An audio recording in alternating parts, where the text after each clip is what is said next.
Hello प्यारे बच्चों, कैसे हैं आप सब? अच्छे से पढ़ाई कर रहे हैं? आज हम इसमें case study questions quadratic equation chapter के लिए करेंगे। और इसमें ये बता रहा है कि तालाब वगैरह जब हम लगाते हैं, किसी भी पॉन्ड किसी गार्डन में हम प्लेस करते हैं, रखते हैं, बनाते हैं, तो वो हमारे वहाँ के वातावरण के लिए भी अच्छा होता है और वहाँ के पेड़ पौधों के लिए भी अच्छा होता है। तो इसी से रिलेटेड हमारा ये क्वेश्चन है।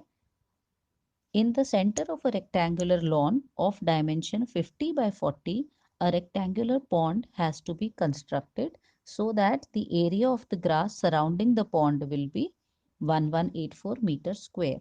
मतलब उसने ये बोला है, ये हमारा पॉन्ड हमें दिया हुआ है। अगर आप लोगों को दिख रहा है ना, ये पॉन्ड है और इसके आसपास का जो एरिया ये बोल रहा है, यहाँ पे ग्रास लगेगी और इसका एरिया हमें 1184 मीटर स्क्वायर दे रहा है। क्वेश्चन कह रहा है कि लॉन का पेरीमीटर क्या है। पेरीमीटर क्या होता है? जो हम चारों तरफ का जो बाउंड्री होता है ना, उसके सारे साइड्स का सम, सारे साइड्स को जब हम ऐड कर लेते हैं तो हमारे पास पेरीमीटर आ जाता है। इसने बोला है कि जो रेक्टेंगल है उसका लेंथ है 50 मीटर और विड्थ है 40 मीटर। ठीक है, तो जब इसने पेरीमीटर हमें कैलकुलेट करने को बोला है, तो रेक्टेंगल का पेरीमीटर फॉर्मूला तो सभी को याद होगा। पेरीमीटर कैसे कैलकुलेट करते हैं? पेरीमीटर हम कैलकुलेट करते हैं 2l+b वाले फॉर्मूले से। तो लेंथ हमें कितनी दी है? 50, विड्थ दिया है 40, तो ये हो गया 2 × 90 मतलब 180 मीटर्स। कौन सा ऑप्शन आ रहा है हमारे पास? हमारे पास ऑप्शन आ रहा है 4। तो फोर्थ पार्ट हमारा सही जवाब है। अब हम आ जाते हैं बी पार्ट पे। What is the area of the lawn? अब area of the lawn, lawn कौन सा है? जो बाहर का पोर्शन है हमारा, ये पूरा। अगर हम इसको ABCD मार्क कर लेते हैं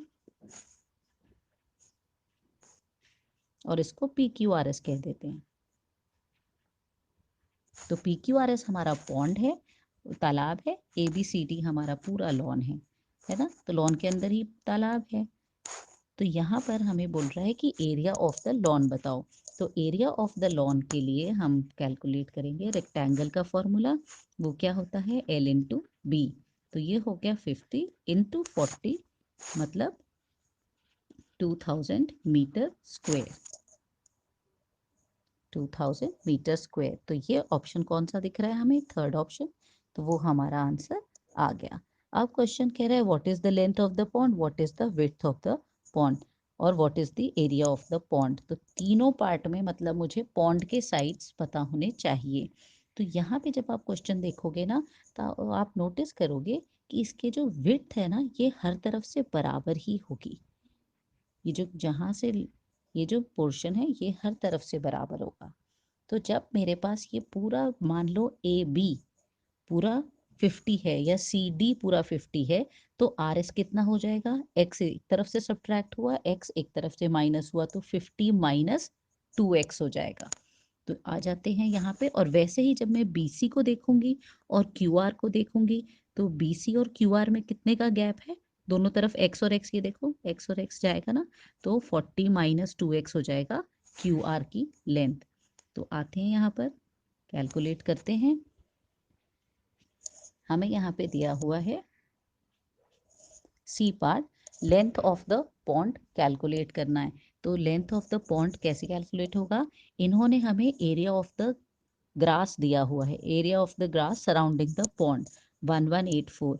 मतलब ये वाला जो पोर्शन है ना, जो डॉट डॉट डॉट में मैंने दिखाया, ये वाला जो ये वाला हमें 1184 दे रखा है। मतलब कि मैं अंदर और बाहर दोनों का जब एरिया सब्ट्रैक्ट करूंगी ना, तो 1184 आएगा।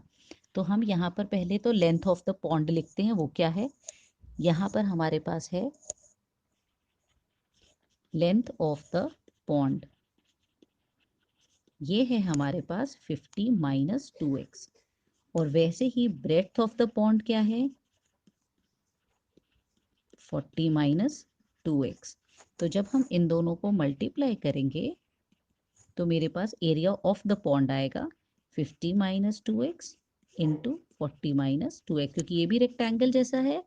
तो अब हमें जो क्वेश्चन में दिया हुआ है ना, वो दिया है area of the lawn minus area of the pond. तो यहाँ पे मुझे दिया हुआ है 2000 minus 50 minus 2x into 40 minus 2x। ये वाला एरिया मुझे बाहर के एरिया में से अंदर का एरिया का डिफरेंस दिया हुआ है 1184। तो हम यहाँ से कैलकुलेट करेंगे x की वैल्यू। तो सबसे पहले तो ब्रैकेट ओपन कर लेते हैं। 15 to 4 2000 minus 100x minus 80x plus 4x square 1184। ठीक है, अब हम कैलकुलेट करते जाते हैं। बस एक बार x आ गया तो हमारे CDE तीनों पार्ट्स आ जाएंगे। तो 2000 माइनस 2000 माइनस 100 और माइनस 80 माइनस 180 तो हो जाएगा प्लस 180 और minus 4x square equal to 1184। ये तो कट गए पूरा। इन सबको दूसरी तरफ ले जाते हैं तो ये हो गया 4x square minus 180x plus 1184 equal to 0। मतलब कि x स्क्वायर माइनस 4 4 ज़ा 16 4 5 ज़ा 20 4 2 ज़ा 8 4 9 ज़ा 36 4 6 ज़ा 24। अब यहाँ पर आपको मिडल टर्म स्प्लिटिंग करनी है। नहीं याद आता अगर भी फैक्टर करना तो आप क्वाड्रेटिक फॉर्मूला भी लगा सकते हैं। ठीक है, मैं यहाँ पे आपको दिखा रही हूँ मिडल टर्म स्प्लिटिंग कैसे करते हैं।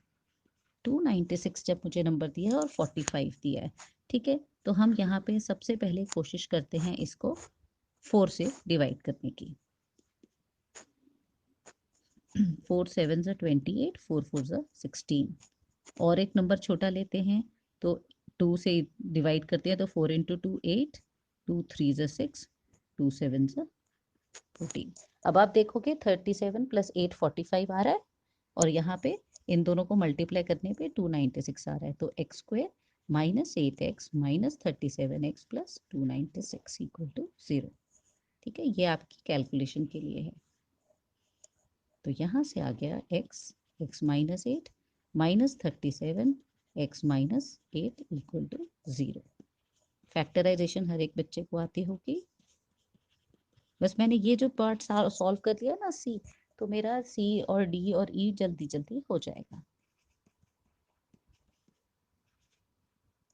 तो x हमारा आ गया 37 और 8।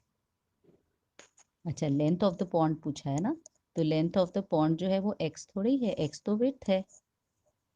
तो यहाँ पर सी पार्ट के लिए हमारे पास ऑप्शन आएगा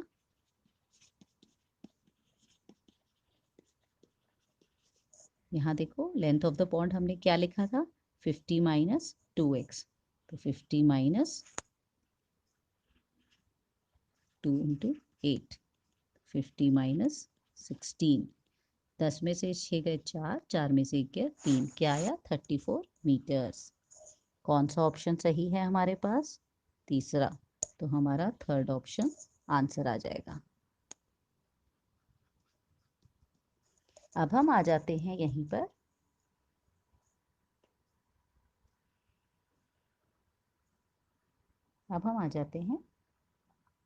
next part D part solve करते हैं। डी पार्ट क्या कह रहा है, what is the width of the pond. Width of the pond क्या है 40 माइनस 2x। ये देखो दिख रहा है ना विड्थ ऑफ द पॉन्ड, और x है हमारे पास 88। तो यहाँ पे विड्थ आ जाएगा मेरे पास, विड्थ कहो या ब्रेड्थ कहो दोनों का मतलब एक ही होता है। तो ये हो गया 40 माइनस 2x मतलब 40 माइनस 2 इंटू 8 40 माइनस 16। 10 में से 6 गए 4 3 में से 1 गया 2 24 मीटर्स। आपका थर्ड ऑप्शन सही जवाब। ठीक है, अब ई पार्ट क्या कह रहा है, एरिया ऑफ द पॉन्ड बताओ। तो एरिया ऑफ द पॉन्ड के लिए आप एक ये भी कर सकते हैं कि आप एरिया ऑफ पॉन्ड के लिए एरिया ऑफ लॉन में से एरिया ऑफ ग्रास माइनस कर दो तो मेरे पास एरिया ऑफ पॉन्ड आ जाएगा। तो एरिया ऑफ लॉन हमारे पास कितना आ रहा था 2000। उसके बाद एरिया ऑफ ग्रास क्या आ रहा था 1184 दिया हुआ है हमें तो क्वेश्चन में। तो 10 माइनस 4 6 हो गया, 9 माइनस 8 1 हो गया, 9 माइनस 1 8 हो गया। ठीक है, तो 816 जो है वो हमारा आंसर है, मतलब कि थर्ड ऑप्शन आंसर है। ठीक है, तो ज़रूरी नहीं है कि ये क्वेश्चन आपका केस स्टडी में आए, नॉर्मल भी पूछा जा सकता है, पर हमें क्वाड्रेटिक क्वेश्चन में, केस स्टडी क्वेश्चन में 1 मार्क में ये होता है कि जब हमने ये सॉल्व कर लिया ना एक सी पार्ट के लिए, तो हमारे तीनों पार्ट सॉल्व हो गए। ठीक है, तो हम कंटिन्यू करेंगे केस स्टडी क्वेश्चन से के साथ अपने नेक्स्ट वीडियो में। तब तक आप मेहनत करते रहिए, पढ़ते रहिए।